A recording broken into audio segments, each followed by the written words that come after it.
जय श्री वैदिक शेतकरी मित्र, प्रश्न तुमचे उत्तर आमचे या सदरामध्ये आपलं स्वागत आहे। एनडी 123456 या अकाउंटवरून एक प्रश्न आलेला आहे, करपा पण थांबणार का एससीटी वैदिकने? मित्र हो, सामान्य शेतकऱ्यांचा हा फार मोठा संभ्रम आहे की आतापर्यंत आम्हाला केमिकलच्या माध्यमातून व्हरायटी, रोग, किडी, तण ह्याच्यावरती काम करायला शिकवलेलं आहे। सगळा आमचा अभ्यासच त्याच्यावरती आहे। एससीटी वैदिक ही असं तंत्र आहे, ते सांगतं की कमजोरीमुळे ह्या समस्या येतात आणि ह्या समस्या ज्या आहेत यांचं कुठेही अस्तित्व नाही जर तुम्ही संपूर्ण पोषण दिलं तर। म्हणजेच रोग, किडी, तण यांची कुठली समस्या तुम्हाला येणार नाही जर तुम्ही मातीमध्ये सेंद्रिय कर्बाचा परिपूर्ण वापर केला आणि त्याची जर वाढ केली तर तुम्हाला कुठल्याही समस्या येत नाही। मग ती फुलगळ असेल, फळगळ असेल, फळाची साईज न होणे असेल आणि वातावरणातील वेगवेगळे बदल असतील, या सर्व बदलांमध्ये तुमचं झाड सक्षमपणे तयार राहतं। रोग जो आहे तो कमजोरीमुळे येतो, हे आम्ही एससीटी वैदिकमध्ये शेतकऱ्यांना सांगतो। कमजोरी मातीमध्ये आहे, मातीमध्ये सेंद्रिय कर्ब वाढवा, मातीला बलवान करा, पिकाला पैलवान करा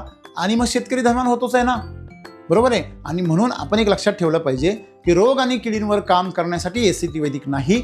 एससीटी वैदिकमध्ये करपा बरा केला जात नाही किंवा कीड मारली जात नाही। एससीटी वैदिकमध्ये झाड एवढं सक्षम केलं जातं की त्याला करपा येऊ शकत नाही किंवा त्याला कीड लागू शकत नाही। द्राक्षासारखी पिकं सुद्धा केमिकल शिवाय 4-5 वर्षे पिकवल्याचा अनुभव आपल्याकडे आहे। असं कुठलंच पीक नाहीये की ते आपण केमिकल शिवाय पिकू शकत नाही। रोग आणि किडी यांचा प्रादुर्भाव झाल्याशिवाय आपण वांग्यासारखं पीक पिकू शकतो, याचे शेकडो व्हिडिओ आपल्याला यूट्यूबवर बघायला मिळतील। त्यामुळे आपण एससीटी वैदिकच्या माध्यमातून करपा बरा करण्याचं स्वप्न पाहण्याच्या ऐवजी तुमच्या झाडाला बलवान करण्याचं स्वप्न पहा। धन्यवाद।